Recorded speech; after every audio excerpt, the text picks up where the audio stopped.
who pulled over Trundle and did all sorts of innovative things, but specifically in the mid lane, it was found wanting. And to some degree in the AD carry role, suddenly Draven and Kalista wasn't always the picks they needed from the AD carry role. Martin will bring something different, but has Crystal trained himself on some other champions? If I can think of a hyper carry that Crystal should be able to play, it's Jinx. Yeah, it is Jinx, so we'll see what does go down here. Nunu, Gragas actually banned there by Snake, so 2 jungle bans with Beast even showing respect. He's an amazing Nunu player himself, so lots of respect there to Eimy as well. Kalista, Hecarim, 2 bans, very smart stuff from Unlimited Potential. Most people like to ban away at least Kalista from Crystal, and 10 seconds left for Snake's next ban. We'll see what Flandre wants to take away for his team. It's a big statement of respect to ban 2 junglers on blue side. Couldn't even look to snap away the Gragas. Was happy to just ban them away. Maokai's the final ban. Another champ that Flandre played a lot, of course. Feels like in general, Snake are banning out champions they'd quite like to pick as well. So they must have a very high priority first pick, or they think there's a situation where they can pick a champ and not give away 2 power picks in the first rotation to Unlimited Potential. Yeah, I think how quickly they take their first pick might be an indicator here, because this does look like they're setting up for something. You can see it's a suspicious pick ban from Snake. It is. I mean, they're very crafty. Snake, again, they have done some things in the last season, so we'll see if they can get that magic going once again. Here is UP. Going to work on their last ban. Don't have too much longer to take it away, and it is going to be Urgot, actually, away from Crystal. Is there anything they want to snap up? Rek'Sai is available. We've seen Rek'Sai top and Rek'Sai jungle on the winning side already twice today. The most obvious strong jungler available is Rek'Sai, though Sejuani, always a consideration. Yep, Sej very good. There's plenty of strong junglers, lots of top laners that people like to first pick as well. Nars available, Flandre is great on that champion. Long, I'm sure, has practice on it as well. But I agree with you, I think Rek'Sai's the perfect first pick, and that's what they take away. So flexible as a champion, it turns out even in terms of roles at this position, you go Warrior for impressive early game damage, though it feels like Sindel, you do comparable damage, of course, have true damage with enough autos on your E as well. So just such a flexible first pick, and it has the opportunity for so much early mid-game ganking pressure that was used expertly in the previous series. Yeah, you can see Eimy having a bit of fun here, flicking through a bunch of different champions, but Limited Potential, not too much longer now to decide on their first few champions. 10 seconds left. That'll be a good start if they want it. This was a big thing. I believe King actually started late in the spring season as well. The Nar Sejuani, a massive setup CC coming through, and that's what they are going to take away here. I mean, look, it's 2 powerful picks. Nar in particular doesn't really have any bad matchups. You can pick Maokai and try and play around the fact that the laning phase is punishing, but not necessarily a lot of kill pressure for the Nar. It's not going to be Nar Hecarim that was the disaster that happened in the previous game. So they're going to be flexible, and Flandre always has something ready. But giving up Nar Sejuani, not ideal, because as you mentioned, we can see permanent CC bars for 4 or 5 seconds in a team fight. Yeah, just, I mean, the sickest thing is you don't even need a wall when you have Nar Sejuani, because you can just Nar them forward and have Sejuani timer ultimate. But Snake do pick their next few champions, and Crystal, he clearly has been training here. Thresh for Ella, that's definitely a 100% Ella champion. Looks great on a bit. Sivir, I don't remember a single Sivir game from Crystal last season. Let me tell you, Sivir is not a Crystal champion. He never picked this champion. I believe he might have played it once or twice, but my memory, my first response is that he's never played. It certainly doesn't fit into his champion pool. That was the likes of the Draven and the Draven and the Kalista. I almost said the Crystal because he plays it so much, but Kalista banned away, goes for the Sejuani, goes for the Sivir, so picking for comp is something we almost never see. It was Snake having to pick around Crystal to set up a hyper carry. Suddenly, it's not going to have to be a last rotation AD carry because they're happy to go into Sivir. Yeah, they are. And the Jinx counter pick here might hurt Crystal just a bit here, but Jinx Alistar the pick up here for UP, and I can't imagine we're not going to be seeing more of this particular combination. Alistar in particular might just be the breakout of the last few weeks as we move into week 1 of the LPL. Could be there as well. Plenty of options still here for Snake. Baby. I'm never questioning the drafts. I would just let it happen. Cassiopeia top, though. We already saw Huni do great work in this matchup. It's a very good laning matchup that can be preyed upon, so it's risky to pick into it. I don't like the LeBlanc here, Pastry Time. I really don't like the LeBlanc, because you look on the other side, you're not going to be bursting down Nar, Sejuani, or Alistar. But going for the laning matchup, a very strong laning champion in LeBlanc, but the advent of Alistar should signal the death of LeBlanc as an early pick, so actually to pick it reactively, super surprised. Yeah, you have to pick on Jinx, and that's difficult to do potentially with that CC, but I love this pick from Flandre. You mentioned Nar has no bad matchups in the common top lane pool. Aurelia may be the only one left, and Flandre, I believe he played 1 Aurelia game last season, but it was a memorable one. It was his first game of the season, also Pastry Time, where he was teleporting around. We gave him the Time Lord nickname, just from his excellent use of teleport and being around the map. It's worth noting that this matchup for Irelia isn't necessarily as good as it used to be. We saw in the LCK finals, of course, there was Smeb trying to play Irelia into Gnar multiple times and losing the matchup. So it's definitely not auto-win. It feels like Black Cleaver might walk the matchup even more. So I think it's risky. On paper and previously, historically, it's been a great Trouble in matchup. Paradise. Heart being caught out there as Snake. Aggressively 5-stack for an invade there. Take out the Trinket Ward, and Heart, he's forced to flash away. Yeah, that's a flash down on Alistar. Suddenly you don't have level 2 cheese all-in potential. Suddenly you're a melee champion in a 1v2 or in a 2v2 that can be preyed upon. You're not that tanky on Alistar till you get that Unbreakable Will. It's going to have to really play it conservatively, and Alistar, not the best level 1 champion, now going to be basically a walking ward. And I like this adaptation. If that's the case, UP's dual lane immediately leave the bottom side of the map, and they're going to start a lane swap. It's a bit late, but they'll get there. Yeah, they'll get there. The freeze, though, will it be on? That's the question. Can they get there fast enough to get any sort of freeze on? There's 4 members towards the top. They're looking for a late invade. Yeah, that actually might catch Flandre here, who's moving through up towards what he thinks is his 1v1 matchup, but Beast going to start down on the Krugs. Ella and Crystal actually not going to get some experience, just going to help their jungler out. Flandre, with a good bit of pathing, does spot them off with a ward, and we're going to isolate the mid lane as you in his first game for Snake here in the mid lane. Going to be LeBlanc versus Kassadin. Yeah, this is more of the you that didn't really get to be shown. It's unshackled you to some degree. Getting to play those assassins that Edward Gaming just never fit into their comps. He actually took chains at level 1. That skill shot was invade, ridiculous. Yeah, that would make sense, but that was a pretty pinpoint skill shot, you again.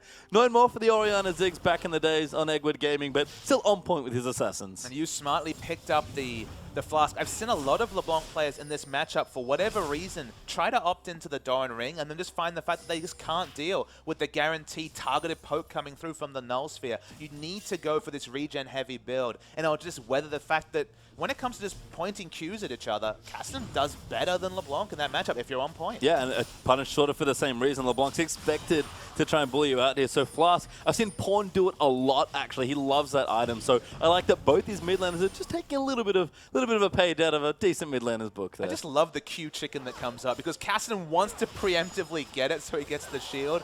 So LeBlanc will just often cancel an auto, feign a spell, and then just go back to autoing and try and get those guaranteed damage trades in. So a lot of mind games in the mid lane. Yeah, some good stuff there. You a slight CS lead, but nothing massive, as Crystal and Ella certainly learned how to wave clear in the off-season, as they are already onto this turret at 3.5 minutes. I like that adaptation of Fast Push. Fast Push was never the name of the game for Snake, just because they were normally the hyper carry with minimal wave pushing. They're fast pushing, and they're going for a jungle blue steal as well at the same time. So good pathing from Flandre and Beast. They're continuing this jungle follow, and they'll cause a reaction, you'd have to think, from the unlimited potential top lane, start pushing themselves. Good deep ward in the lane as well. They're actually proxying basically as crystals between the turrets as well. Ella even gets a second ward just to spot them coming through, and the blue away. They're going to get this turret quite quickly, and Skatch on the Jinx shouldn't be too bad as far as fast pushes go, but I love the setup here for Snake. Well, the big question is they're either going to take the turret or they're going to force a reaction, force a rotation to come through from unlimited potential. They'll be happy that they're in 2v2 against a melee champion without flash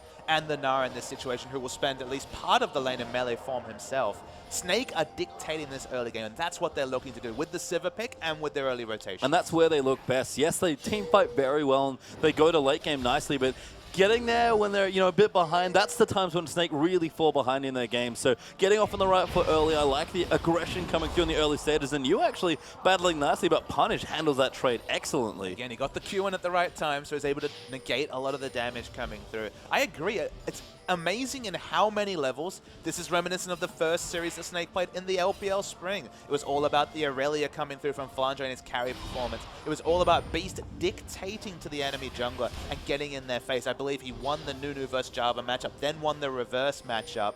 If that's what they're looking to do, the fast push, they're already getting the game on their terms. This is the Snake that was severely lacking towards the end of the split. And Flandre actually still picking up a decent amount of levels here, and 10 CS to 8's not too shabby either.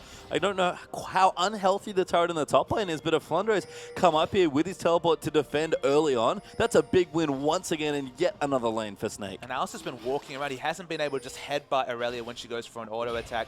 He's been forced to play defensively because, hey, he didn't have flash, and then he had to defend Now in the bottom lane, leaves bottom lane. Now you can see on your mini-maps, not going to get near those minions anytime soon. And Snake are doing all the dictating to this LSPL team. Punish, though, going in. That's going to force you away here, actually, as he moves his Mimic back down. Little low, doesn't have any charges of his Crystalline Flask left, though, as Eimy going to find Beast. This is the aggression we expected. Level 3 to level 4, and Sejuani goes straight in. So the kit definitely doesn't support the level 3 versus 4 smashing. We saw this exact matchup come through in the previous series between Cacao and Spirit, but if you just surprise people with aggression, this is what happens. Flandre going to try and get out of this gank as well. Good read there and some nice wards from Snake, meaning that Aurelia is safe at the turret. Looking to fall here potentially. Long did use his teleport. He needed to get out of the bottom lane. He wasn't That's getting any true too. experience, so it was just a let's hopefully get a turret or kill out of this. I can't stay bottom. No, Beast comes into the mid lane there as well. Just going to take some farm away, but Punish level 6. No matter. Yeah, no matter unfortunately there for the extra rift walks, but winning so far, 42 CS to 34 as Yu goes back. Double Dorans here. The pawn special coming through, but potentially a little bit, it's starting to struggle in the matchup now. It's just really curious that he picked into this matchup. Turret goes down and bottom. No need to show that, but this is a difficult, I mean, it was a difficult team for LeBlanc to burst down, and there was counter pick available, so it's going to be, at best, a skill matchup in the mid lane. It's just very curious for you, a player more associated with his wave clear champs, to not just go for wave clear this time. See some love there for Heart as well as you. Trying to pick on Punish, but doesn't quite get the kill. Actually just missed a skill shot in and amongst the minion wave coming back. So almost got himself first blood, but couldn't quite finish it. Towers have fallen in the bottom and the top sides of the map as well, so it's one apiece there. And as you look to maybe an early dragon between these two teams as well, everyone just sort of farming up as best they can. Now both Crystal and Ella are gonna back. Of course, Crystal hasn't bought yet, so there is a small window where it's gonna be an unanswered dragon. Yu's actually healthy in the mid lane. They could have rushed down dragon here if you were unlimited potential and got it below half health before anyone would have even been in the area to react. But because Amy's low and no mana, they can't answer with a dragon, so that small window evaporates quickly. I was about to bring up the AD carry matchups as well. We've seen Jinx Sivir a lot, and it was really a matchup that kind of through the course of the last season, Jinx really just started winning. BF sword back for Skatch is great, but I love what Crystal's done here. He's got his BF sword, but just in case, he's got a Brawler's Glove as well. He's ready to fight phase 2 time. He wants the Avarice Blade for a bit more income. Crystal's still going to want a lot of gold, even though he's playing the Sivir. Might not always be useful, but it's going to be fine in this particular situation. I think the one thing I'll say here, in general, about Crystal on this Sivir is it's going to be very intriguing to see how this game goes on, how they play around it. Will they be able to be that assertive team without necessarily the Maokai to force fights? Aurelia can do a similar job, just not quite Maokai in terms of reliability. You see just a bit of trading in the mid lane there as well as Skatch actually rotating in. No one getting too low here as Alistar trying to find a kill, but level 6 up for the Jinx now. Beast is actually going to rotate in as well just to try and fend off some of the creeps in the mid side, but Flandre walked down just in case. He's got his teleport and some Ninja Tabe as well. Will return to the top side, be just fine, and all the while now Crystal's getting free farm in the bottom lane. See a lot of ranged harass coming through, not a lot of wave clear on Snake's side if Crystal isn't in the same lane as the multiple stack coming through. So if UP can get aggressive wards and rotate around the Sivir, the only wave clear they have to worry about realistically is going to be the ultimate coming through from Flandre. So in a 4-1 situation, they're going to happily keep this push on. They've got the ultimate available from Eimy, so if they want to dive, they have the option. It's just a matter of if Snake think they can hold this with just 3 people, they get so much extra farm onto Crystal. So it's a bit dangerous potentially. That turret's sitting at about 60% health now in the mid lane, but Flandre's controlling the wave up top, letting Long push back into him, trying to keep the wave in a good spot, and Crystal doing the same here. Snake, I will say this about them. They wave control very well, but they are almost never in a hurry. I'll say that they were savvy in this particular point because of one specific thing. In that scenario, when we're looking for the turret dive, Loong though. Oh, that hop did not go far enough. Chain goes down. Flandre turns it in. The ultimate down as well. Not enough there, and Yu claims first blood. Yeah, mechanical misplay. The bounce not going over the wall. He needed to be a bit more steadfast. Of course, playing on this big stadium with the fans, probably going to be a bit of nerves here as Loong, and he's been punished. He has. I mean, Flandre, a player that can punish you. We said it doesn't happen often, but on a champion like Aurelia, look for Flandre to once again take over his first game of an LPL. And I'll return to the standoff we saw under turret where they were able to let Sivir farm on the side.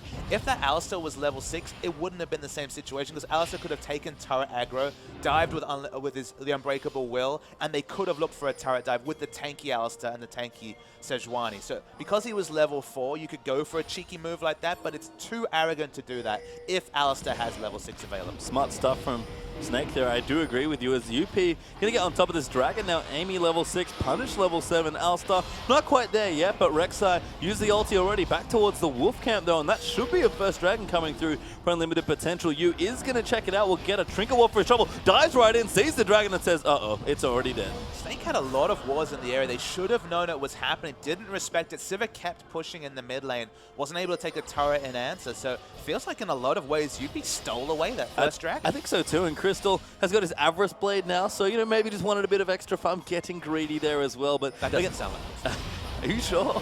As Yu does flash away, good ulti there from Eimy, nails Crystal and Ella. Dolty coming through, does land in, Crystal spell shields, but actually didn't need to. Snake will get away there, but that push in the mid lane, they will not get the trade for Dragon. And look, they've rotated sideways, so you can see Jinx is picking up free farm, but Irelia crucially is actually growing a lead over Nah. Those matchups in the LCK finals, Smeb was definitely not in a CS advantage. He never had an item advantage when he tried to duel the Nah. In the equal scenario, it feels like the matchup is moving slowly and slowly towards Nah. If you can get a CS lead though, everything changes. Yeah, you can see a couple of Snake fans there as well, and the big glowing blue Flandre sign. Mid turret does go down, and Big Flandre does deserve some credit. We haven't seen this from him for so long, but Flandre, for all his mechanical brilliance, is such a smart player as well. He has been holding this wave in top lane for multiple minutes, and Loong just has no answer right now. And the big question is, with a lane swap this game compared to the previous series, can you still go for a slow Black Cleaver, a 22, 25-minute Black Cleaver? Does that still have the same oomph if turrets are down? If rotational and team fight is more important than a 1v1, you might find that it's just not a realistic build path. He's already got the Ruby Crystal and the longsword, so still a phage might be the call, but going for a slow Black Cleaver doesn't sound as appetizing as the Black Cleaver frozen mallet action we saw from Zatai. No, and I don't know what you'd rather have, a freezing Irelia farming or a freezing Jinx, but both of these teams now have big threats in their side lanes that have those turrets down, deep freezing in strong areas and getting that farm up. So look at the 15-20 minute mark with both Irelia and Jinx on their respective teams are going to look to fight, because they will have some good items as Flandre finally breaks his freeze. I mean, with this smart warding, I think it's fine to trade if you're Snake. In most scenarios, if the warding was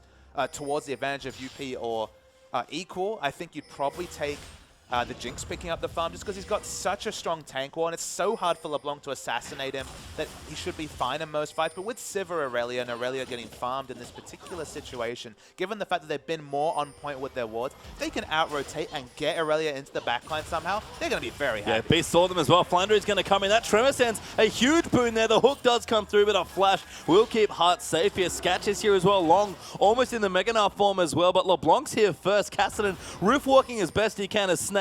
They really want this top turret. Yeah, actually Cassidy's just not rotating at all. It looked like he would move towards, but he's just picking up farm. The freezing for farm has been a big con. Luke's going aggressive. Crystal actually forced to use his ultimate as Loong comes in. Good spell shield's going to keep him safe from the slow as well. Waited until it came out there as Beast getting a bit of harassment now, keeping some vision as unburrowed as he can. And Flandre actually in the mid lane now going to push it out as Yu collects the free farm in the bottom side. And 4-man stacks across the map and then just rotating over to pick up farm. A lot of rotations for farm. No big objective advantages, but Snake 2 turrets to 1. That's something to talk about. I mean, that 1 kill on the 2 turrets are great.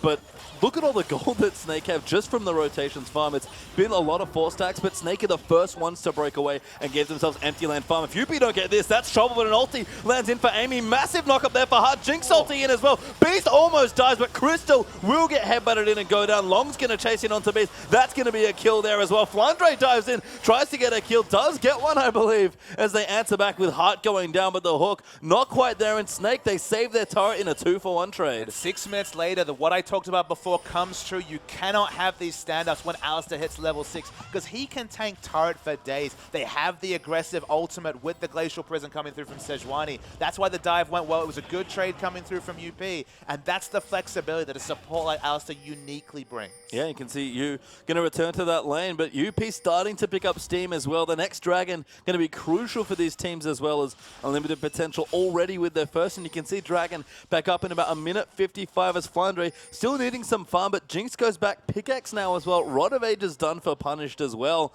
and that gold's starting to stack up here. And that's the thing, going for a more focused build from Punish has actually meant that he has a Rod of Ages to answer Merlinomicon. So with that extra heal, with of course a couple of points in the Null Sphere, is going to happily be able to just trade with LeBlanc. There's never going to be a scenario where LeBlanc really has significant kill pressure on the Punish. You can see, even with a couple of spell rotations, we're not going to see half health. We're just going to see good chip damage coming through from you. Yeah, great skill shots here from you to get the damage in, but punished. Just shaking it off right now. Crystal and Flask, even with some charges left as well as Loong, going to clear out a big stack in the bottom wave. And pretty funny to see a fast push game with this happen, but I guess it makes sense. These are some deep freezes in the side lanes. Hey, Loong smartly has moved away. He started, of course, with a Ruby Crystal Longsword, just turned it into a Giant Spell, going to go straight for the team fight build. He recognized the fact that Snake are not interested at any point in having a scenario where Na is going to be free hitting the Aurelia. They're just going to look for team fights in this particular case. So he has to go for the team fight build, despite the fact that that lets Flandre go for the Trinity Force like he wants to. It's one of those things that's almost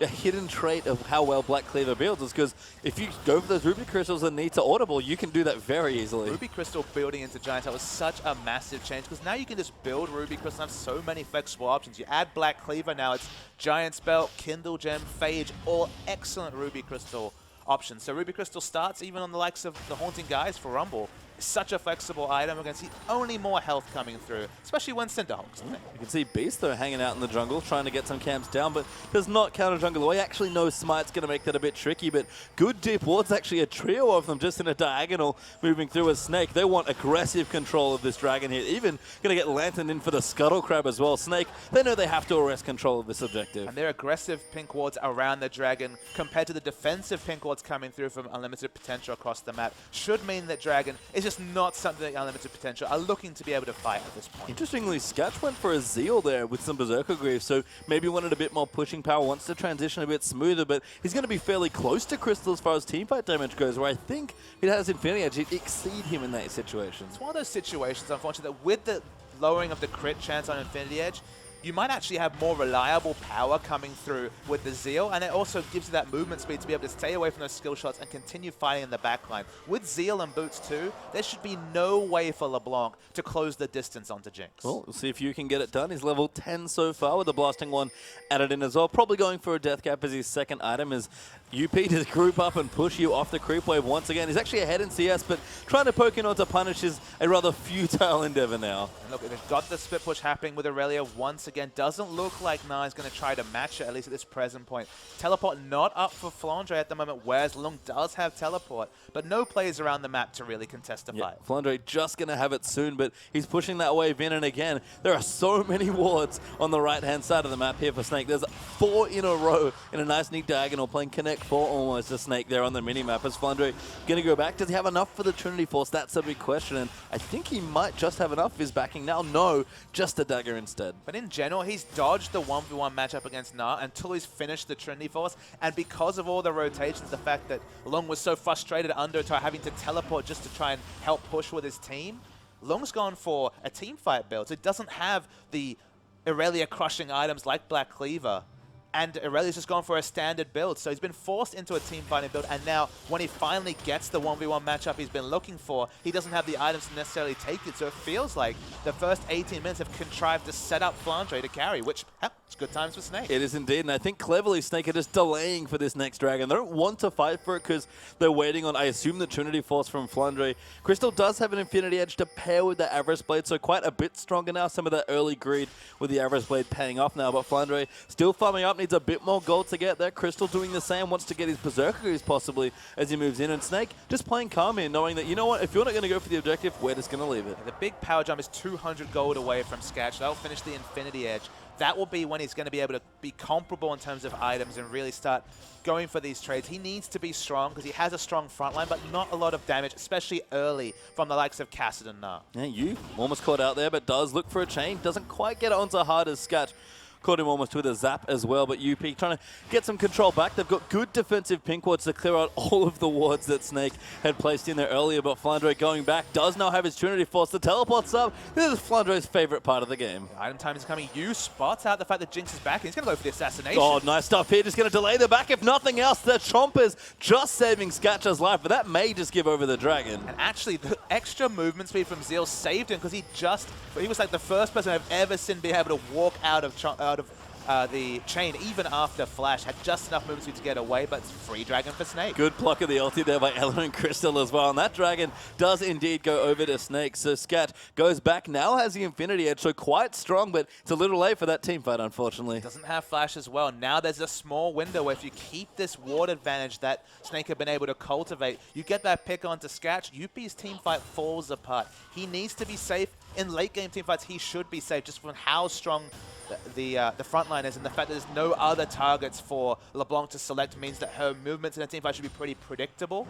But in this situation, until they can equalize the warding, things are still pretty good for you. Yeah, Flunder actually equalizing points in his W&E as well, so I like that, splitting the difference. Equilibrium Strike, like you've mentioned, has had that change. So it's not nearly as good as it used to be, but he knows he does need to get aggressive, and I think he can start to pressure Loong in the matchup now. I'm surprised he's feeling confident enough to put more points in W. One of the reasons Emax became a thing is that with all the gap closers coming through in the league, with these champions that have mobility, you just weren't getting 5-6 autos with the true damage coming through from the hit 10 style. So you go in for the guaranteed damage on E for CC and for just the burst. With the burst moved away, the CC is still more reliable. And against Anara of all things, you don't expect to be getting a lot of auto attacks in as Aurelia, but clearly he's going for the situation where if he gets onto that Jinx, it's going to do a lot of damage. Yeah, Fondre knows that he kind of has one job to do, and I think Skatch trying to bait him here as we've got Hart and Eimy, at least for a while, we're up here on the top side, but Fondre not going to take the bait. Hart actually walked over a couple of wards. They couldn't quite sweep them out in that tri-bush just to the right, and Skatch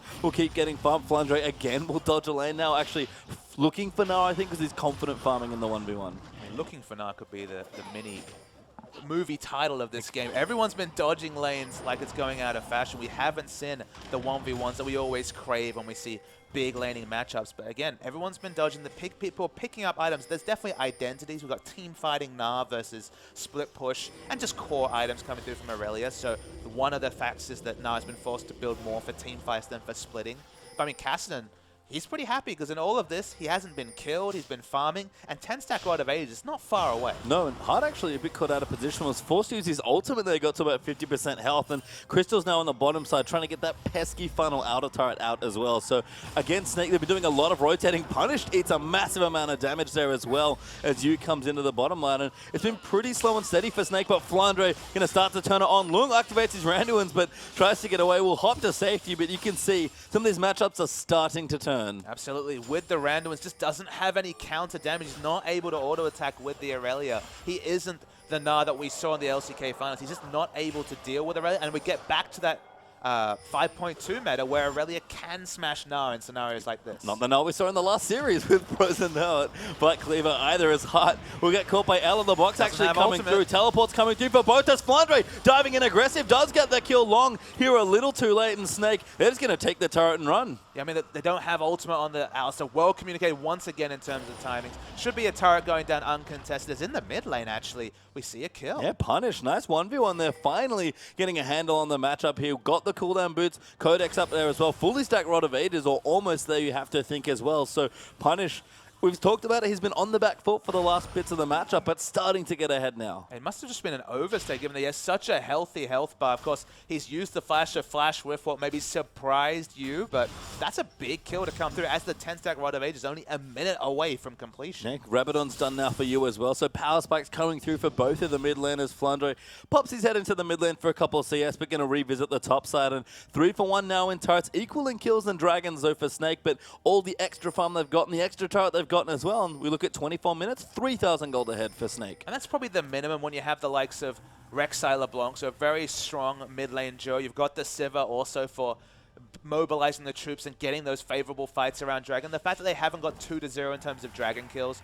is probably the big factor here for UP. They've actually played this early game quite well given the comps that have been taken, because in the late game, we're expecting Cassidy to come up big. Yeah, you can see Yu actually does get the counter kill, so punishing Punish there after getting 1v1, we're able to take it out there. And, you know, lots of trading kills back and forth, but honestly, Snake, they're playing a very controlled style that I didn't expect from them. The trading kills, that's fine for unlimited potential. They have the likes of Cassidy and Jinx who will come up big in the late game. But you're right, they're chipping away at turrets. They've got the turret advantage. They're picking up CS, and specifically, they've engineered this situation where Aurelia is over, just brutalizing down a Gnar in a split push. We did not expect this to be the case, given how the meta's evolved in recent events. But given those two factors, Snake are going to be quite happy with their early game. The fact that they haven't monopolized dragons, it's a problem, but it's one that can be solved. Yeah, and it's nice to see, you know, Snake is so used to giving farm to a player. It's Crystal, classically, of course, that they just funnel gold into to the point where they can carry. But, you know, they're mixing it up. They're very good at finding farm and controlling waves. And instead of Crystal, it's Flandre that's getting it. And you can see Frozen Heart now done. Trinity Force completed there as well. Flandre is a beast at 25 minutes. I mean, my only worry about this shifting game plan is that it worked pretty damn well for Snake for a long time. So I don't know if this necessarily needs to be the rule, but having this in your playbook is a massive thing for Snake, because suddenly you can't solve Snake like we felt you could when, say, Java, Nunu, and Xerath were banned back in the first week. You thought, okay, Snake's got no other strings to their playbook, they're done. If they're showing this style, they don't have to play it every game, but knowing that it's possible, knowing that Crystal plays Sivir, okay, he always had the mechanics to play Sivir, of course, but the fact that he's confident enough to take it into competitive, they have game plans around it, that's a big win for Snake. You can see you looking for a kill, but not going to find it again. Alistar with his ult up. Pretty tricky for LeBlanc to kill, so we'll see if that starts hurting you as he's continually looking for picks. Dragon is back up, and that's probably the next big tension point of this game. Crystal coming back and got a pickaxe now to join in the Infinity Edge and the Static Shift Beast. With those wards and the Tremor Sense, going to be able to spot them away. And we already talked about Flandre real strong at this stage, so we have to expect that people are going to rotate to that Dragon, and we'll see who gets that first big teamfight win. With the Frozen Heart, critically with the cooldown reduction, potentially 2 Equilibrium Strikes coming the way of Skatch, going to have so much dive potential, and just the armor stacking, of course, going to work so well. Skatch actually forced into Home Guard boots, delays the power spike of the Phantom Dancer, let alone delays the fact that he's going to need that Last Whisper before too long. No lifesteal on this build either. Skatch is looking a tasty proposition for Flandre to die. And I think the craziest thing is Crystal's super early Avarice Blade, and Lava finally managed to find it. He actually has 3 items already at 26 minutes. He has a Last Whisper that he just got back and picked up there. So Snake, if they want to fight, they have all the strength to do so now. You just have to feel like UP have to continue giving things up. Will they ever reach a point where they're actually able to contest? That's the big question mark. And that's kind of the issue that Castan Comps have, is doesn't offer wave clear. He can fight eventually, but if you've lost 4 dragons, or if you lost a Baron, or if all your turrets are down, fighting only does so much. Yep, second dragon they're going through as you did not steal that blue buff, unfortunately. He's going to look for Loong here, but he's got a couple bits of damage down as Snake going to rotate in, try and take some tier 2 turrets now. You can see the top side. Big minion wave pushing her. Even Ella's actually going to rotate in and get some wards down. And Crystal has to be a bit careful. Does have his spell shield and ultimate available, but Snake again, side wave control, objective control, doing everything correctly so far. And I think the difference between, say, Sivir Kassadin and Jinx Kassadin comes through in games like this. If you don't have a backup wave clear option, you just get pushed in, and Snake have all the opportunities to rotate, especially with the on the hunt. Yeah, tower going to go down. Crystal, great spell shield to keep him safe. Heart getting aggressive, trying to find an initiation, but almost dies as a result. You going to dive his way back in, gets the ignite down, really wants to take him out. Crystal takes up some hits that take the turret, and Heart lives, but his tier 2 mid lane turret will not. Yeah, Heart's Desperation Engage didn't work, but his exhaust was super on point onto the LeBlanc. Keeps him alive, but 1 kill's not going to even be worth a consideration as 2 turrets fall instantly. Crystal with the rotation's going to take out some turrets here. That's 2 tier 2s down in a matter of seconds here for Snake, and they're starting to build up a pretty obscene gold lead. 7,000 gold ahead now. Again, it's just massive for Snake as a team. Anyone who's watched the LPL Spring understands how important it is that Snake has shown they can play this rotational style, the fast push, move around with the likes of Crystal on Sivir of all champions. Champion pick diversity is one of the reasons why Edward Gaming is one of the best teams in the world. We know about their Protect the Jinx, Nunu Jinx comps. We know about the fact that they can play pick comps with the likes of Corki. Suddenly Snake adding that extra notch to their belt makes them an even more terrifying proposition. I agree. And for context, Snake, we talked about it, finished second in the regular season, 4th in playoffs overall after some pretty nerve-wracking semifinals. They effectively brute forced their way with basically 1.5 strategies to the second place in the LPL. So you're right, mixing it up here is a big deal on so many levels for this team, as unfortunately they do lose their mid turret to UP. Yeah, I mean, they had to give up something at some point, but 5 turrets to 2, 2 dragons to 1, it's all working out for Snake. And again, it's reminiscent of game 1 between W and IG, and the fact that because there's so low wave clear on unlimited potential, even though they have some really excellent late game team fighting, we've all seen those massive burst damages coming through from the likes of Nas Sejuani in terms of CC and damage coming through. They ever misplay a fight, they're going to lose their base. He's pretty sneaky. They're actually taking quite a bit of damage from Loong. Lantern comes out, though the wallop did miss. Heart gets knocked up as well. He's trying to come in. Crystal might have to use his ulti. Ella does use his as punish. Coming back in now as well. He's fairly tanky on the Kassadin, but no one else here means that Snake disengage and keep split pushing. And the communication is very on point from Snake. You can see Flandre not nonplussed about this whole situation, just split pushing in the bottom lane, nothing to worry about whatsoever, getting stronger and stronger on that Aurelia.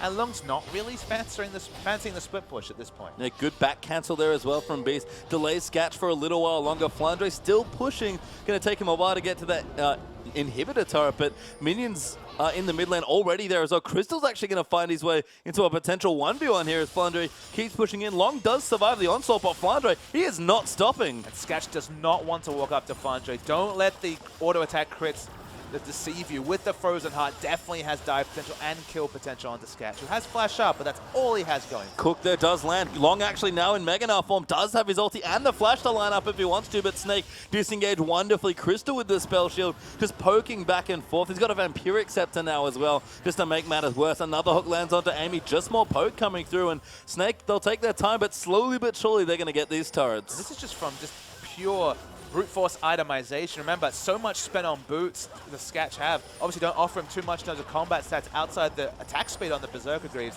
The early home guard is really hamstrung his build compared to just pure item efficiency coming through from Crystal. And I really like how Snake have used LeBlanc specifically in this team comp. We already know that Flandre wants to do a lot of split pushing. He'll join a fight if he has an advantage, but especially against Sejuani, not a proposition you want to opt into. Alistar as well, actually.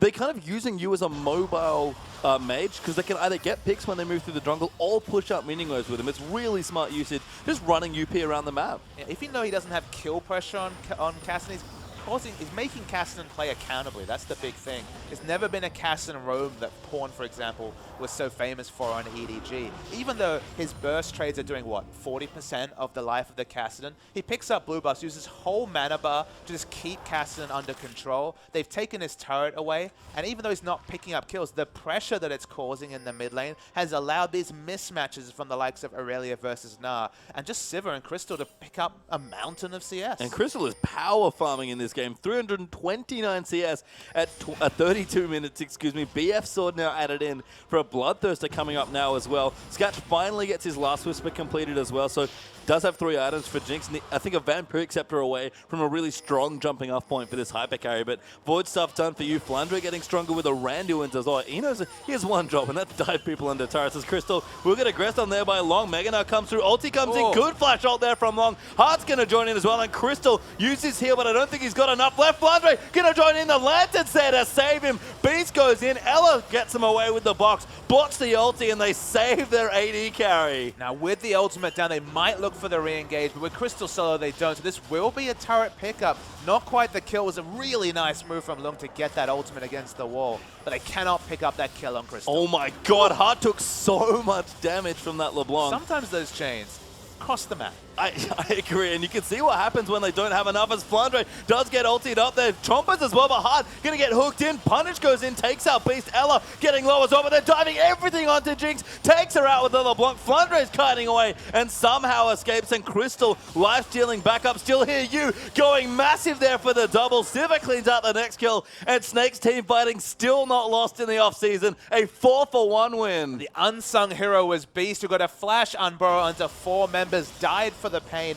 but they fought in the backline so smartly. Crystal never under threat. With all those items, you knew that with that Ricochet bouncing around, health bars were being disintegrated on the side of unlimited potential. And you can see Snake actually training towards the Baron now. Take out the Dragon, that's their third.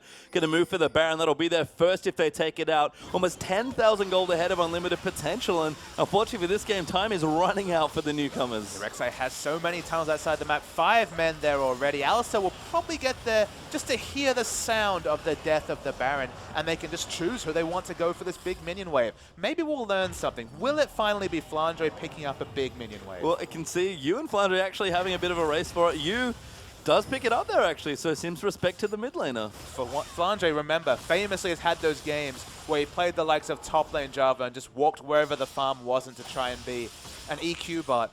I thought maybe finally he would get some of that juicy, juicy side farm, but still has to watch as other people take it away. Good solo farm though from Flandre and you, 260 or more a piece here for the other two as well. Loong, 214, 206 there for Punish. So again, we talked about the early game, Snake constantly finding farm when unlimited potential was stacked up as 4, and it's shown here. The gold lead, okay, sure, plenty of kills, lots of turrets, and a Baron and some Dragons going to add to that lead, but just the overall farm differential's rather high in this game as well. And that's the thing, you add up the numbers. Snake are finding creeps that UP couldn't. Lots of creeps. And when you see this situation where there's about 100 CS difference between the two teams, that just means that 100 of Snake's creeps died to UP's turrets, not to any of the champions' kill streak. You can see the Baron Moon is coming in. You just going to poke out. Oh! Eimy goes down in 3 spells there to the LeBlanc. That was so much damage. Ultimate bought by Crystal. Flandre, it's a chomper. Ella going in. Flandre going in deep. Finds in onto Skatch, and Flandre gets headbutted away, taking both turrets and still alive. Loong tries to go in, looks for an ult, he doesn't get it. Ella gets the next one. Punish goes down. Heart dies as well. It's a 5-0 for Snake, and that's game. And that extra 100 CS bought them so many tanky sets. Flandre in particular disregarded double Nexus turrets for a good 15 seconds. They're going to power down these turrets, and Snake, the new Snake, is looking pretty damn great. They are indeed. Not really too far where they left off the last season, perhaps even just a step better, but Snake looking strong in their opening in general. So they basically underperformed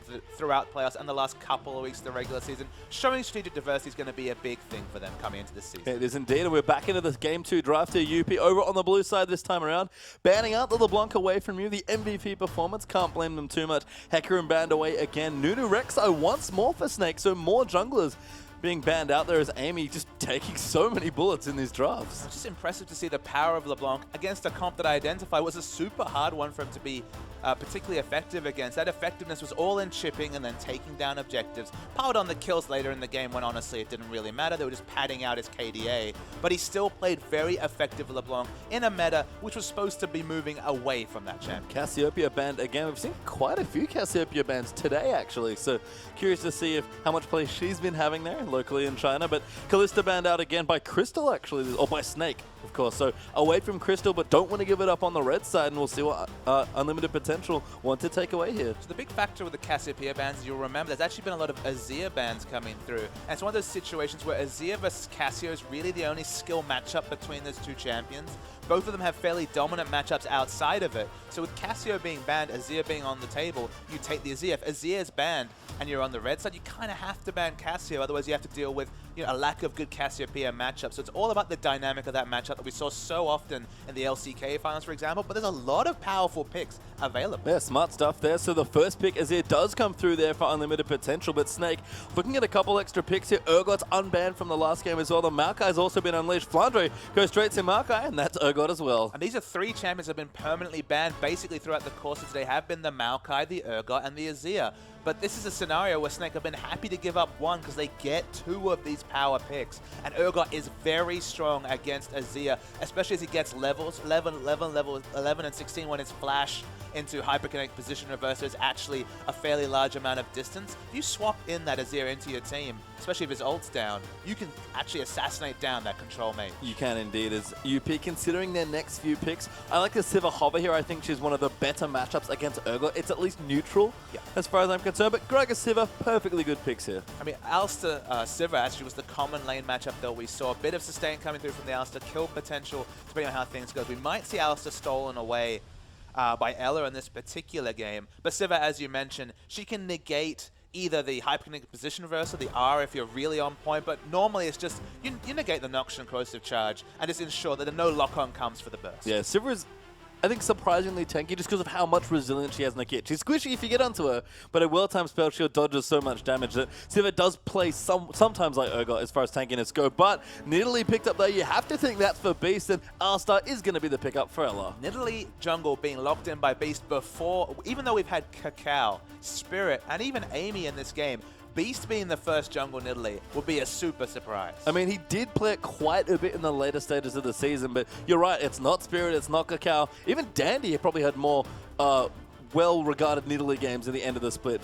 Beast did start to diversify. This is one of the champions he played, but a statement you have to think in Game 2 to be like, you know what, might be low on damage with the Urgot, so I'm going to go carry mode.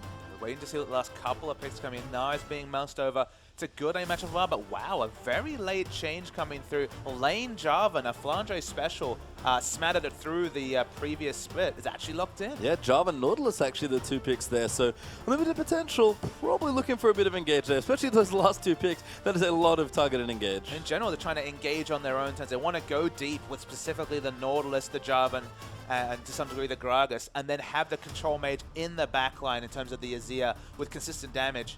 It's not a hyper carry being protected. I think it's a bit of a scattered lineup coming through. The Jarvan especially is a super surprising pick. Yu has his choice of champions in the mid lane.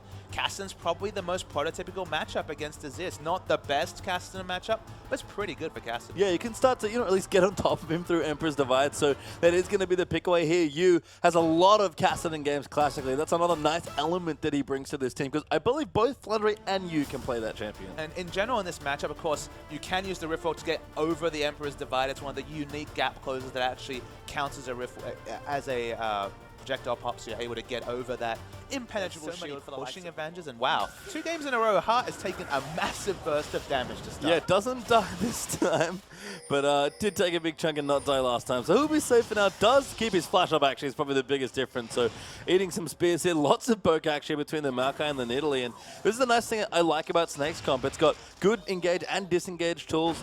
They're fairly tanky across the board. And Nidalee's very slippery. So is Kassadin, actually, so their squishier threats are hard to pin down, even though they're a bit squishier. They've just got so many good options, and for me, this comp is almost designed to dismantle Azir.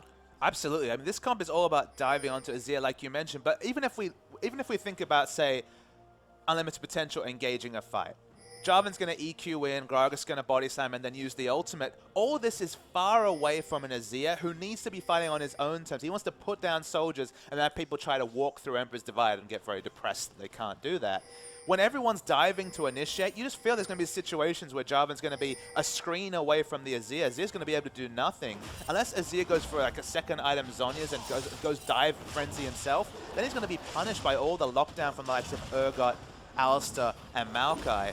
How does UP team fight with this comp? Maybe that's just the point. Maybe they don't. Maybe they just out-rotate this Snake lineup. But Snake are built for team fights. They're not going to be interested in the hijinks they pulled last game when it comes to rotations. They're just going to be looking to fight all the time. Yeah, we can see UP actually getting an invade down. They'll take away a couple of camps here on the right-hand side of the map. So going to get the blue. Long's actually going to take away most of the wolves. And the Grump's now going to go down as well. Beast, of course, will match this on his side. So we'll jungle vertically, because we actually have had a lane swap here. And I think when we first started to see the matchup, this was a surprising thing to us, but all of a sudden the Urgot lane swap feels very standard. It's a red side lane swap, so that's Alistar Urgot opting out of the 2v2, which is a surprise to a lot of viewers. If you watched MSI, we didn't see this a lot. Def didn't play a lot of Urgot, and in general, the Korean teams weren't lane swapping Urgot. I actually like the lane swap just because Urgot, level 1, 2, pre-tier in general, you can basically take advantage of the fact that he doesn't have any ranged wave push, especially compared to the likes of Sivir, who can mow down waves from level 2 onwards. You can take advantage of the fact that if you get his mana pull down, he can't even harass. So picking up extra levels, getting towards a tier, maybe even a completed mana moon, then opting into a 2v2 is what you want to do as Urgot, but you do end up in these awkward situations where Urgot's freezing and Sivir's not. Yeah, I mean, Sivir's fast pushing here, so I'll be interested to see how quickly they can get the turret down. We saw this from Crystal in Game 1 as well on the Sivir that he played there, managing to push it down as we move to the mid side. Again, a fairly even matchup with maybe a slight edge here for Azir, but you going to try and navigate as best you can, actually slightly ahead in CS, but I guess it's important to note, Azir maybe not what they wanted as far as comp goes, because you're right, it's a bit awkward to fight with, but mid lane substitution here for unlimited potential, maybe just going to give Jiayang a comfort pick. Yeah, and look, there's not a lot of bad matchups available for Azir. It's probably the worst of all of them. Heart aggressively Good flash there from Heart, but that's going to force the flash out from Yu. Hook does not land, of course, but good aggression so far, and Yu feeling a bit more pressure this time around. They need to take the dragon. I thought they were just going to go for a dragon right now. They should opt into taking a dragon, because remember, the bot lane's up top here. Urgot's not going to be able to be a factor.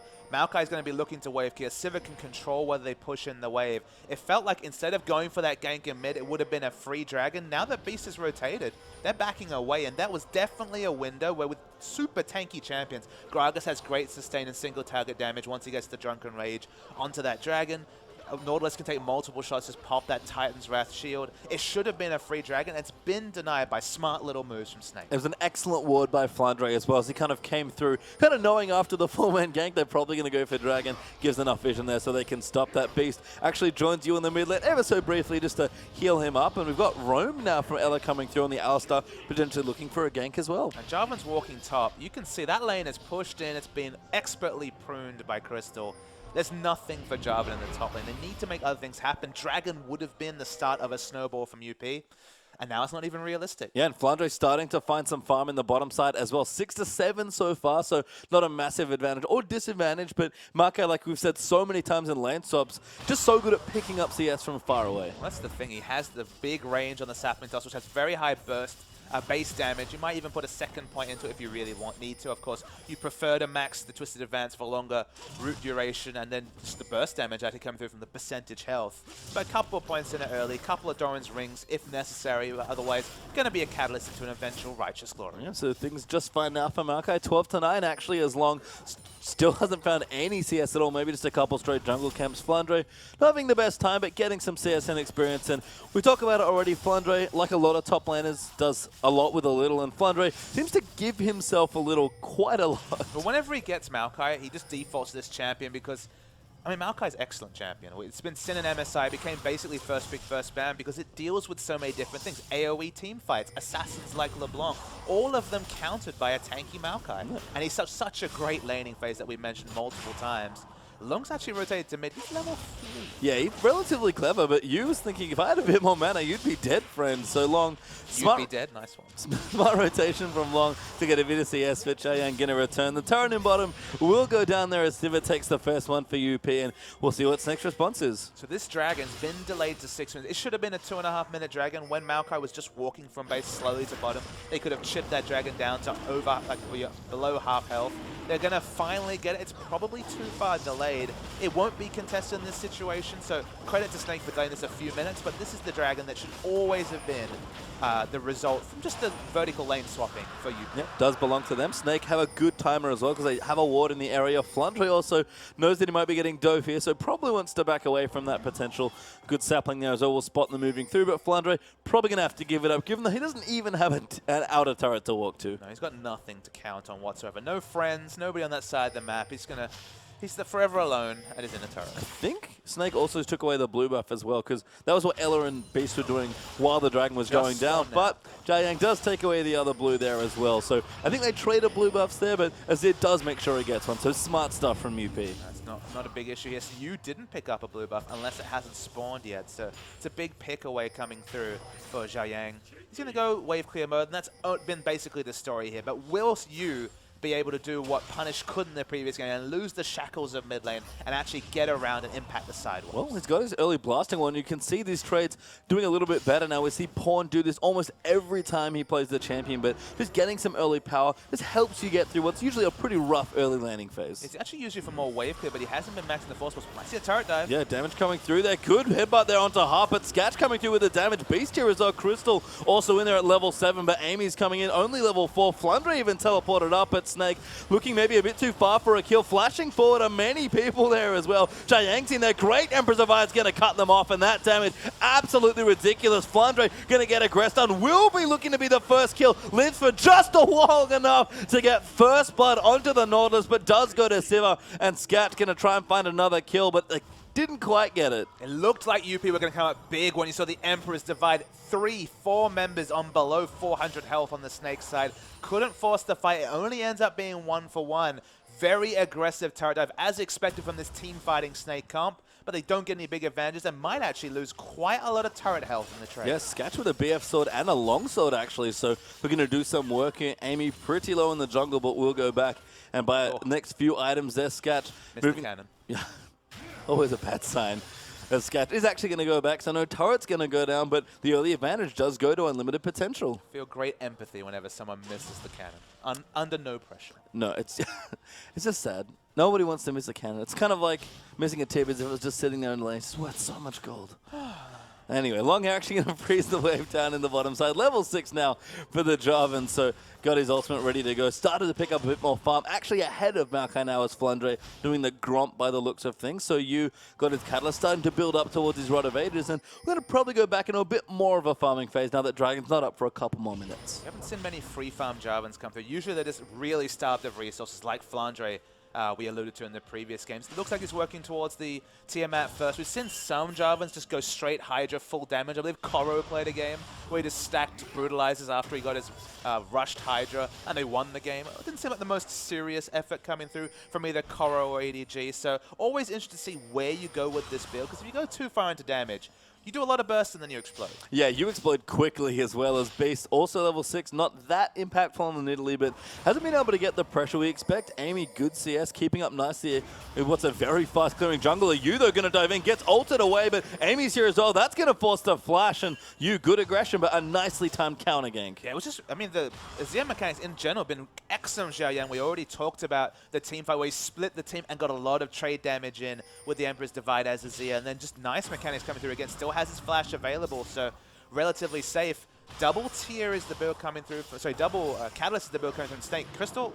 He's dead, yeah. Skatch picks him up there, Heart with a gank, and that's too far forward there for Crystal. He didn't have any support with Ella, just hiding in a bush. And these new champions, well, the Sivir looked good. They got a bit shaky. Yep, maybe hasn't quite mastered the Urgot yet as Crystal's UP going to push down a turret now as well. Snake, this is where it all starts to go wrong. They start falling behind in the early game, and as good as your late game team fighting might be, if you're too far behind, kind of like we saw in the last game, there's just not a whole lot left you can do. You go back to the double Catalyst tier builds. You know, stacking is definitely the order of the business. Despite the fact they have a team fighting team, they're opting into these stacking items. That's the difference between the likes of, say, the Cassian and the Jarvan, is that Jarvan's going for immediate power. That burst damage will be massive in the early phase when you finish the Tiamat. And just opt into as many objectives as possible early, and just hope for the fact that when the 10-stack Rod of Ages, when the Muraman are completed, this game might actually have already snowballed away from Snake. Yeah, Beast looking for Magus as well, so also going to get some more damage in.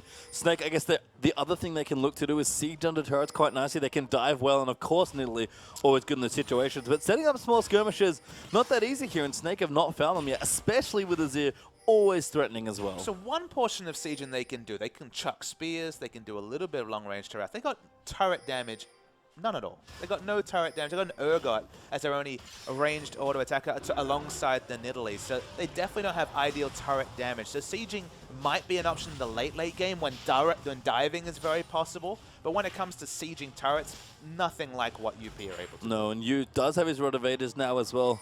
I mean, if that's the case, Beast just needs to find a way to get some pressure down, because he's been out-jungled in early pressure by Amy's Gragas here. And Nidalee, normally a jungle you instantly associate with early pressure. But not really being able to go for a siege, because if he built tier, we'd be talking about 4 champions with either tier or catalyst, so it kind of felt pressure to rush the Magus. Still might opt into a later tier, but of course will stack much slower. Snake are looking for fights. This is what they've picked for. Yeah, good slow there coming through. The Nosfield will break that spell shield. Going to keep chasing through as well as Scat. Can't really get away from this with Maokai and the Cassidy chasing in as well. Going to look to pop the ulti and see if she can get away, but Skatch actually does manage to escape somehow. Yeah, I mean, the extra movement speed seemed to be enough. No other cooldowns actually used, not even flash available for Skatch. So a bit surreal that went through, but second dragon is spawned. UP picked up the first one. Yeah, good bit of pressure there from Snake, able to at least get them off the dragon. I agree, I'm very surprised to learn that Sivir's alive, but mana pool not quite there yet for you, I guess, Flandre. Maybe missing some cooldowns. Snake will at least get their first dragon of the game and keep control of that objective and prevent it from snowballing away, but you still down on the bottom side trying to get tricky, but Heart, he's ready to go with his ultimate. But Heart, I know you have to feel like UP just let themselves down with the lack of warding around that dragon. So much power from the Jarvan with Brutalizer into those double AD purchases. But teleport available, but no wards to teleport on whatsoever. You can see the ultimate is going to come through. Amy's here as well. You already used his Riftwalk. They can't really do anything else now. Gragas coming in. Riftwalk does land in. Dodges the barrel there. Very nice stuff from you, but already dead to Skatch, who gets the blue buff as well. They get the kill onto the person they want. Sivir, of course, uses blue buff very, very well to pick up farm. Didn't even have to call the Jarvan as well. Okay, it's only a kill for Dragon in the grand scheme of things, so not a big win. And Crystal's found Loong and is doing a lot of damage. Yeah, that slow coming through from the Terra capacitor, also massive. So Crystal starting to power up. He's got actually the components of a Phage moving in, so that's the other aspect of Urgot that I guess we didn't get to see at MSI. 5.8 Black Cleaver coming in, Urgot also a beneficiary. Exactly, going to be a big Black Cleaver user. Just going to be able to get those lock-ons and pile on. If he ever gets an auto, just going to help what's going to be usually about 3 or 4 Qs that you get in through a standard Noxian Corrosive Charge rotation. So Armor Shred is going to be up plenty. So a supportive role, a bit awkwardly for him. No other physical damage on the team. Yeah, I mean, he's kind of plugging out all of the damage and will do quite a bit more than Urgots of old because they just don't build as tanky, but still more of a bruiser AD carry, a very weird anti-carry champion as well.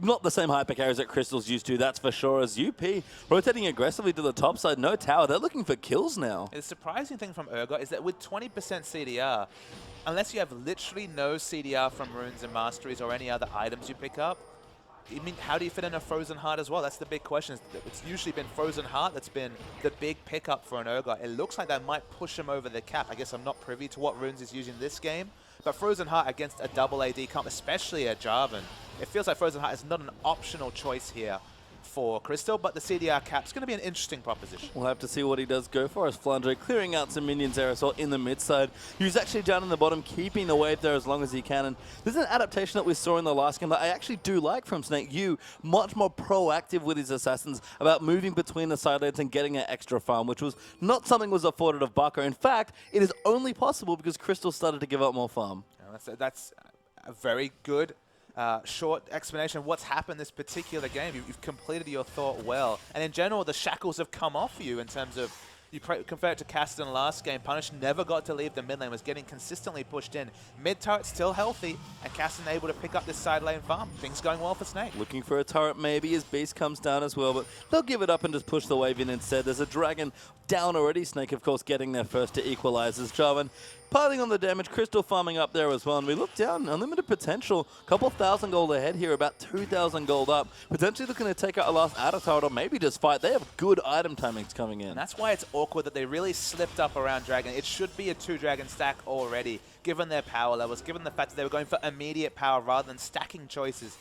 2 Catalysts and 2 tiers being completed by Snake. That's a lot of delayed power coming at the 30-minute mark into this game. So they need to build up as many advantages and ensure that it's trivial that these items are completed compared to just being the cornerstone of team fight victories for Snake. Yeah, we'll see if UP can take advantage of it. Like we mentioned with their comp earlier, I do like that Snake are getting some pressure down, although you in trouble once again. Their Nautilus are going to come in. Does flash this time, get a bit more distance, but the hook will land immediately after the ulti. Still alive somehow as the Ignite's ticking down, but he will die to Skatch. Loong coming down as well, but Flandre also ported in to save his friend, but you dead in the side lane once again. Excellent damage calculations from UP, and they're rotating around this Castan very smartly. They've been able to pick up farm in other lanes.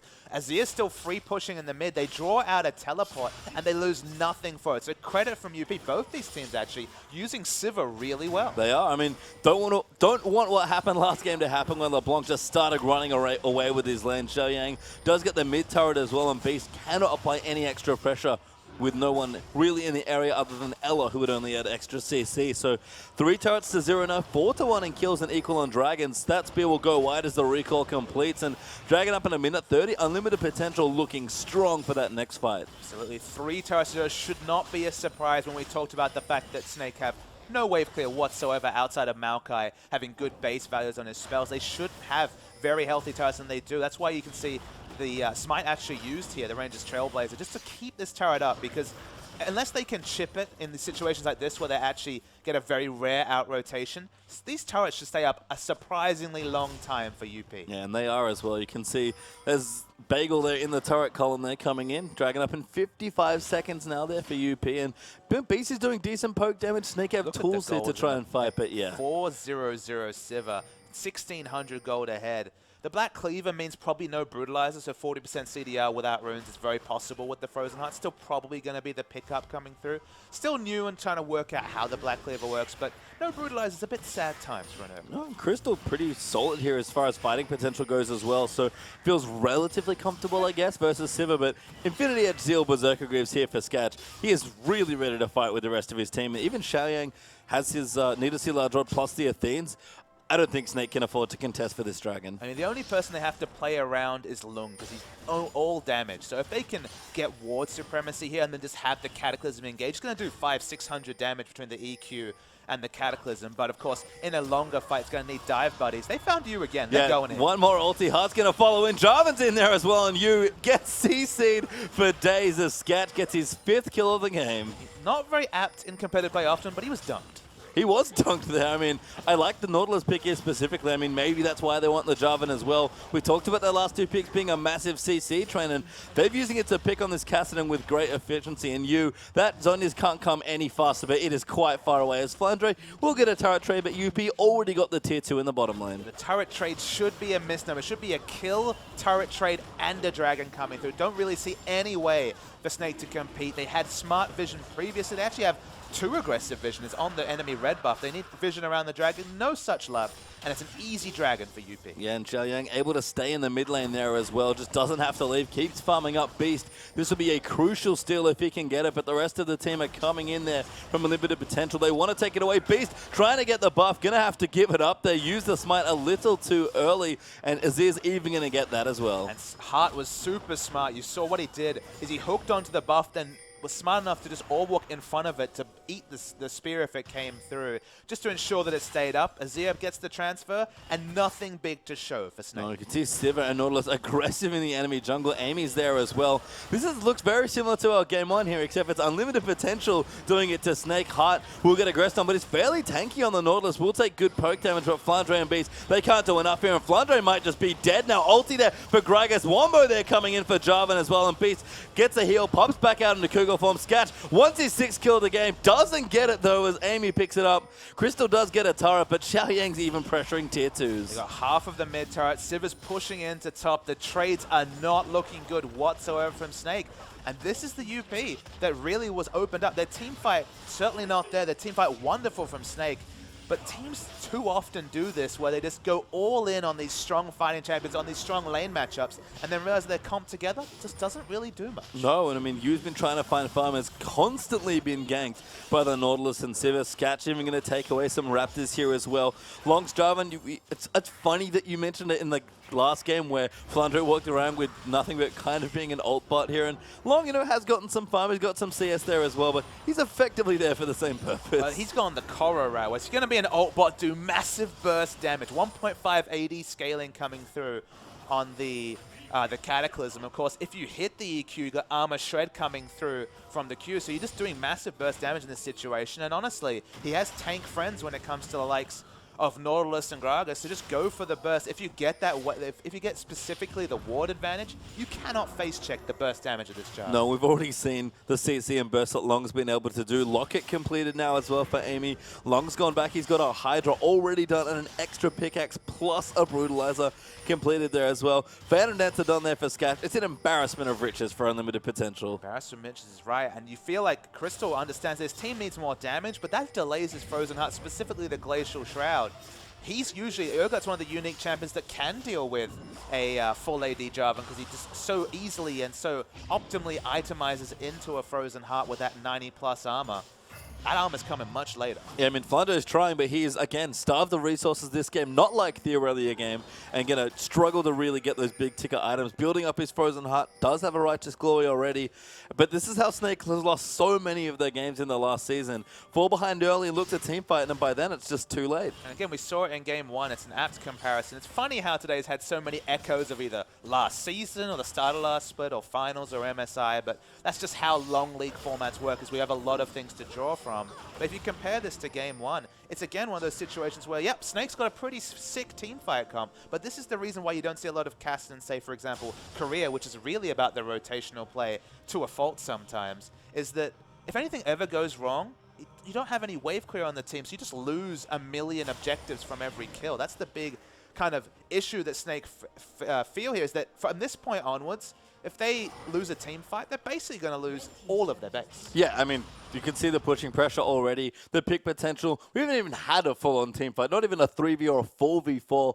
around a big objective here. It's just been lots of couple of picks there onto you, some solid rotational play coming up from UP, and it's just worked out wonderfully so far. Zhao Yang, the substitute, the starting mid lane, I believe, rejoining them for this game on the Azir. We said the comp mesh is a little weird, but everything's worked out wonderfully, and that's a Luden's Echo on Azir. You can imagine the comms coming through from Snake. They looked at the lane matchups like, all right, got a good lane matchup in mid, top's fine. We've got Nidalee for jungle pressure. All those individual parts are fine, but the things that teams don't realize is that when you don't have the wave clear, you get into these situations where you can just never, when you pick a team fight, can't be like, I want to start a fight. They don't have a lot of ranged initiation, so they're thinking, okay, we'll fight around objectives. But if you're losing your turrets early, if they're pushing in the wave clear, you never have counter wave clear options, so your waves are always pushed, you're never going to have wards to actually take these fights around Dragon or Baron. So by the time you're looking to opt into fights, you would have lost 3 dragons, your turrets, your red buffs, your blue buffs are all gone. Then it doesn't matter how good you are at team fighting. If the enemy team has any semblance of team fighting themselves, they'll still beat you from sheer gold. So unfortunately, it's why the likes of Fizz and Cassin just aren't popular in most regions. You need the Sivir or multiple minion wave pushing options to deal with them. Even the Gragas for a bit of ranged pushing. They've got none of it, and they're just getting out-rotated. Yeah, you can see 6-2 in turrets is a massive score. It's almost the same as the kill score here as well, 6-1. Dragon back up in about 45 seconds. Baron even a potential here as well at the 25-minute mark here. And unlimited potential, so much to work with here in this particular game. Skatch just mowing down minion waves, somehow behind Crystal and CS by 50, which I only just noticed. Crystal actually has a lot of items here and will do decent damage, but I don't know if Snake have the tools to find that team fight, because they have, they have the tools to win it once they get there, but like you said already, the actual engagement part's kind of tricky. I mean, they have good items on Callisto, onto Crystal. Callisto. He's basically onto Callisto, let's be real. He really wishes he was playing Callisto, but they don't really have the items on the other members. They're 5,000 gold down. There is a team fight they win, but it's not guaranteed, and with the vision disadvantage they have, it's just very hard to engineer that fight. And it's just one of those situations where if they play everything really well, they might start getting back into this game. But if UP play one fight well, they'll just win the game. So that's what team comps can do for you, and it's just working really well from UP. Yeah, this is an uphill battle here for Snake, and unlimited potential looking good here in their second game. Get their mid laner back, and all of a sudden, a couple of adjustments here, and a Sivir pick apparently being the big deal, and they're setting up for a very nice brush gank. It's a very scary map. They're just forced to walk to Baron because they had no other vision. They see Zhao Yang in the mid, so they feel a little bit better that Baron's not being threatened, but Dragon is not at all a point of contention for Snake. No, we've got Skatch and Eimy just doing it themselves here. They'll happily two-man it at this stage of the game. Doesn't even need the smite, actually does Gragas. Will just finish it up, and Skatch even turns away for the Scuttle Crab Gold instead here. They do clean out a bit of vision around Baron, but Loong immediately replaces the pink ward here as well. And it's almost a reverse of the last game. UP are taking over the game much like Snake did in the first one. You need a 4-man group from Snake. The only way to get back in this game, you look at their timing, it's not going to get much better this game. They've got double Zhonya's, they've got 10-stack Rod of Ages. Crystal's got literally his core. He's done in terms of items. Frozen Heart will probably come in next. They need to go 4-man as a group. And the reason why I say that is they need to get the wards down to be able to take the fight. They're finally itemized to at least be competitive in a fight, even with the gold disadvantage. If they don't go as a 4-man group, if one person ever falls down, they won't get the 5-man team fight they're looking for. And obviously Maokai not really needed to group at this point, but yeah, get the wards down specifically around Baron, because if the Baron ever goes down, Baron minions plus the lack of wave clear, game's over. Yeah, I mean, there are so many things here for Snake where they can go wrong here, and UP have just built themselves so much of a lead that, you know what, even if they make a couple mistakes, Snake win a team fight or two, that's probably not enough to get them back into it. So the gold lead, it's actually dipped a little bit, I think, for UP. It's about 5,000 between the two teams now, but they're going to go back. They've spent quite a bit of gold already.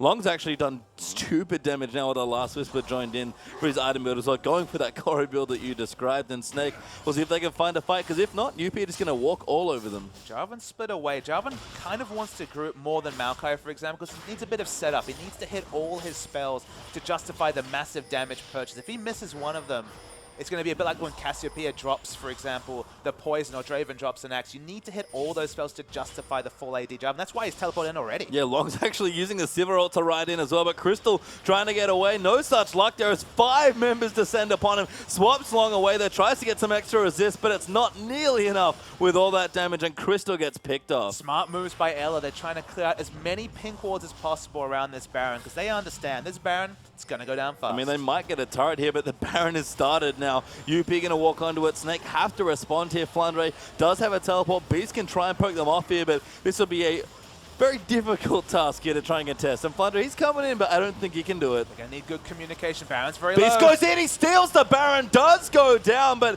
can UP get any more kills? Ela will move Long away there. He has his ulti, is going to use it. Great pulverized flash to disengage as well. And Snake, it needed a miracle, but they just got one. Yeah, miracle steal coming through from Beast. Gets the Baron. Never should have happened. Didn't have wards over that ridge as far as I can tell. Only towards the top side of Baron rather than the bottom side where there were good defensive wards from Snake. Steal away the Baron, and suddenly the lack of wave clear is not as relevant when you got the Baron buff minions pushing in. It does not, but I think unfortunately for Snake, the only thing this buys them apart from a good chunk of gold is time. That's time to farm the Kassadin, time to get a few more items, and maybe then look for the team fight, because even with the Baron up minions, I don't know if they fancy grouping up here. I think they have to group up. That's the thing, is that the only win condition is team fight wins. They've bought enough time to get the items to start to... Maybe they'll be able to pick up CS more safely because, of course, they've got the Baron buff minions. You don't really want to opt into skirmishes even, 2v2. Even if you have a couple of extra items, the Baron buff minions will equalize a lot of those advantages. If they're only looking to fight, if that's their only real way to win, of course, their team fight completely outmatches UP. We already mentioned that UP's team fight is very scattered when it comes to Azir fighting in the back line and everyone else in the front. And Azir mostly going to be able to not affect whatever target, for example, Jarvan EQ Cataclysms onto.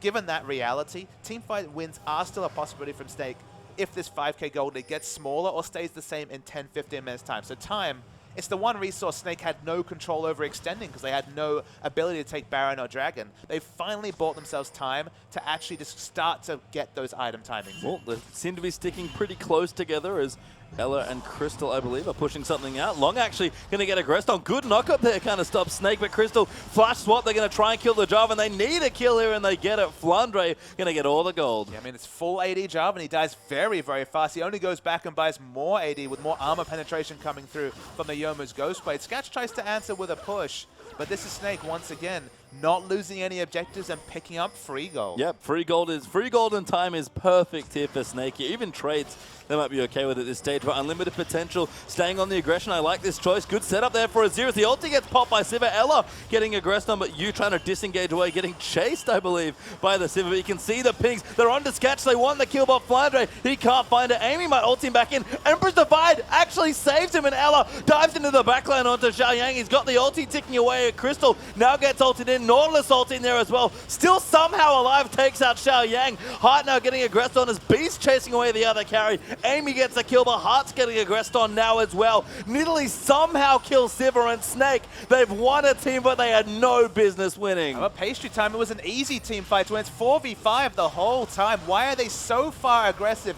Look, they started that fight with Jarvan still 10-second death time. You think, okay, he's got teleport. It doesn't even have teleport. Why are they on the enemy side of the jungle just looking to be lambs to the slaughter? They almost all die. 4 kills come through for 1, but it's a huge misposition by UP. Yeah, I mean, you're right that Snake did have business winning, but getting to that spot is something that shouldn't have happened, and UP may have just let the game slip away from one little Baron steal. Even a Dragon going to come down now as well. Going to stop the potential fourth from unlimited potential. They might be able to get there in 20 seconds, but Snake didn't have many options to get back into this game, but found the one way, and that team fighting's still as solid as ever. I mean, no mistake. The Baron steal is what changed this game, but then you just give a rookie squad time to make mistakes, and it's a massive mistake. Jarvan is 15 seconds away from coming in. Look, this is UP engaging. They were aggressive. Skatch had chased up this mid lane just to fight the Kassadin, despite the fact they were 4v5, and eventually he's chased out of the fight. And even though Crystal falls low, he's doing so much damage, got the very short cooldowns on his abilities. He will fall eventually, but it's still 5v4. They eventually chase down Sivir,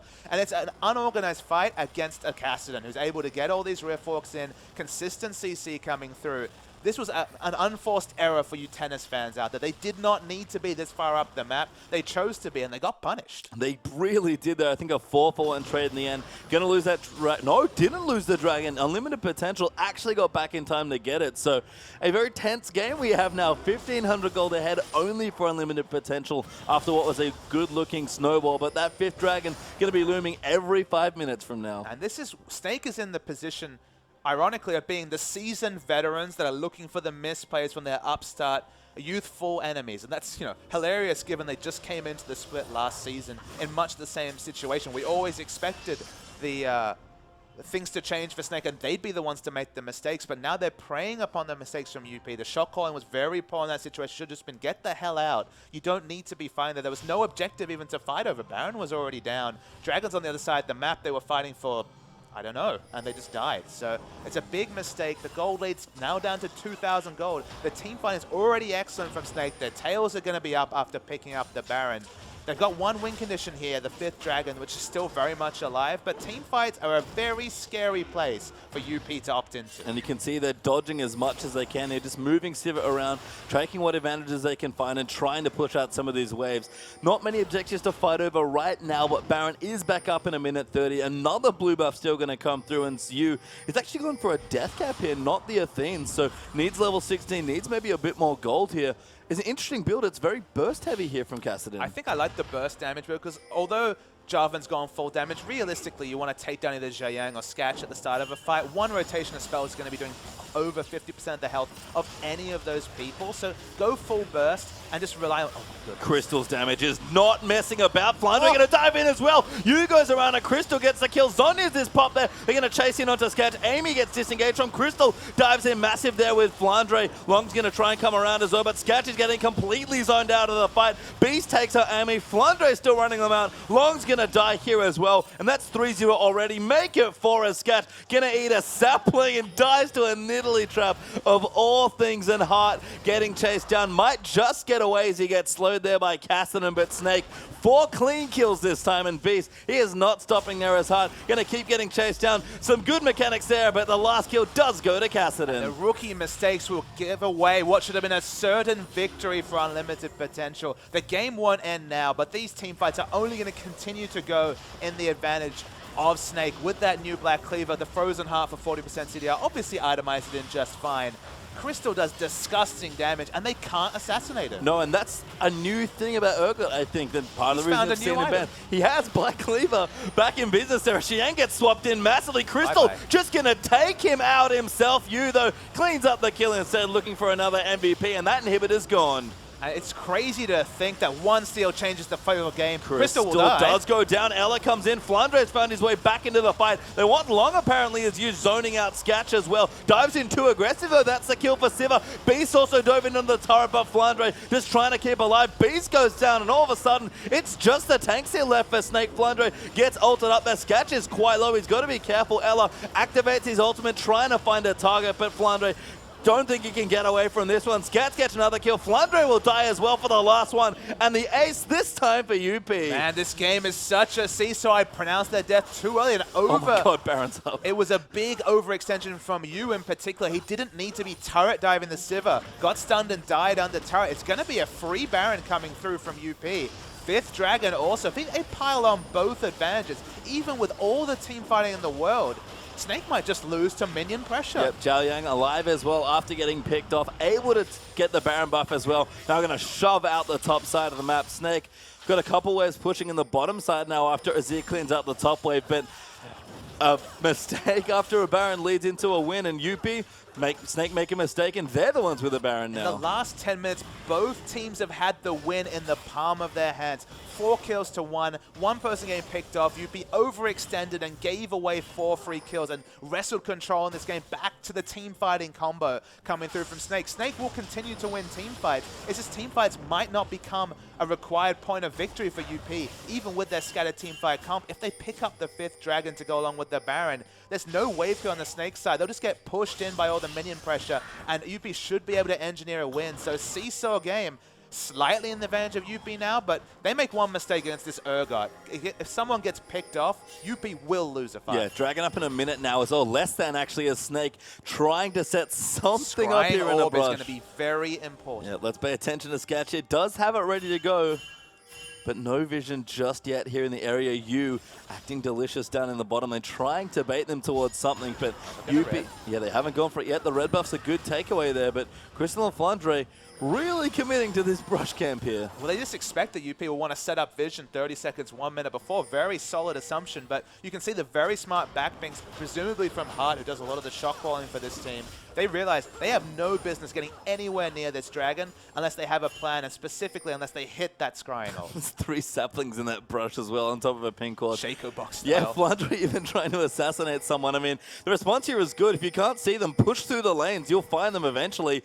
Snake is starting to lose some pressure on these turrets, and they're committed so hard to keeping this dragon away that they might just lose their base. Really good rotation coming through. It's only going to be the second dragon. No win there whatsoever. I don't understand why they're even doing damage. They're going to lose at minimum 2 inhibitors. They have to take it, though, because they can't give it away to UP. It's a really poor position to be in. It's bad choices either way here. Inhibitor's going to fall in the mid, though. Top side might even fall as well. Flandre's actually gone in, but that's too much damage. He goes down almost instantly as he falls to Skatch. Next inhib's going to fall as well, and Snake have lost almost everything. Yeah, that's 2 inhibitors down. The poke's nice onto Jiang, but from what looked like an unassailable victory point, UP, they've got 2 inhibitors down. I'm not going to say either way, but man, things are looking good for them. Snake going to have to pull out one hell of a team fight here if they want to take this out 4v5. And without Flandre, one of their best team fighters there and their big initiator, they'll force UP out of the base, but for how much longer? Because these super minions are going to start doing massive damage. Looks like they're going to back away. Maybe they want to go spend some gold. There's a huge minion wave in the bottom lane.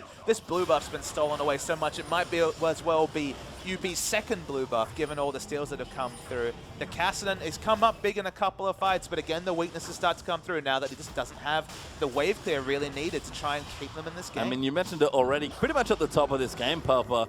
Snake don't really have lots of wave clear, and super minions are fairly good at pushing you in. Exactly. It's almost a 5-man versus PvE action just to stay in this game. And that's the issue, is that team fighting's not wonderful for UP. We already mentioned how scattered they are. But when you've got so many other variables to think about, whether it's the 5th dragon, the next Baron, the fact that you have 2 inhibitors down and super minions pushing in, you play optimally, Snake, and win a fight, or you just lose. Why does Loong have an Infinity Edge? I just noticed that I was looking through some of the builds. Because it goes with the crit from his Youmuu's Ghost Blade, of course, pastry I mean, time. Let me tell you, he gets onto a target, especially someone squishy like Beast, they are going to blow up when that Jarvan goes in. It's hilarious that in a game where literally he has 1 target to go on because it's Urgot, he's still going full AD. He even went for the Infinity Edge. You could get a lot of defense for 3,800 gold. You can, but Loong wants to do more damage here, trusts in his team and the way they fight, I guess, and just wants to dive in and be aggressive. Snake already struggling with the super minions. The build might not matter here for Jarvan. Snake has done a very smart job of actually pruning the minion waves in other lanes, so they actually could have taken a fight without losing a Nexus turret. Now it's starting to push in, and the good choices get few and far between for Snake. Good patience there from UP, actually waiting as Eimy takes good damage. Their Crystal, again, is not messing around with these Qs. They do so much damage, but they need to set up the right fight, get onto the priority targets here, and right now they're worried about their base just getting crushed by minions. And that's the thing, there should be no right fight. When you have no wave clear, there should be no time where they don't get punished, whatever happens in the next 2 minutes. They have to go very, very soon if they want to fight, and I think giving up this turret might spell the end. Skatch almost eats a Q, actually eats the E. Yeah, Spell Shield's not good. Eimy goes in. Crystal actually gets out of the way, but Flandre is going to dive right into the front line there. You trying to go into the backside, activates his Zonya. Skatch gets chunked to half health. You going to try and go back in. Ella, good defense there, going to run up with the EQ combo though as Flandre moves around. He's taken too low. Crystal somehow kills Loong in the front line as Snake maybe look to re-engage, but those minions right onto the Nexus turrets. Right, they're try and back away. They take 1 kill, but this should not be the end of the push coming through from Sivir and the Baron up UP. They want to keep pushing. No, Baron buffs 1 away. Just a visual bug in that situation. Hart is absolutely massive. Literally and figuratively. He's got so much health. Elixir of Iron ticking away as well. Flash Hook actually going to find it onto Crystal. That's a good target. Skatch gets swapped back in, but pops his QSS. Xiaoyang's in the mid there as well, but Snake coming back in. Flandre moves forward. A good Emperor's Divide zones are Ella, but Flandre dives into the middle of 4. Gets a 4-man knock-up as well, but they don't have enough. There's you back. That's the damage they need, but Azir gets the double kill. Snake still fighting here as you W1D1 just can't do anything with all the damages here. Rips through people, gets himself a quadra kill, and Flandre alive somehow still would be the Penta, but UP, they'll take the game instead. Wow, so much damage. Finally a fight on Azir's terms. They kept diving in, he kept accepting it, and those Sand Soldiers melted everyone on the side of Snake. And Snake, we've said it, they'll team fight well at almost any point of the game, but when they fall too far behind, it doesn't matter how good you are. Flandre gonna try and save the base, but I think it's a foregone conclusion. Unlimited Potential will take the second game, and Snake, after a dominating game one, just kind of fall over and die. UP played so well in game two.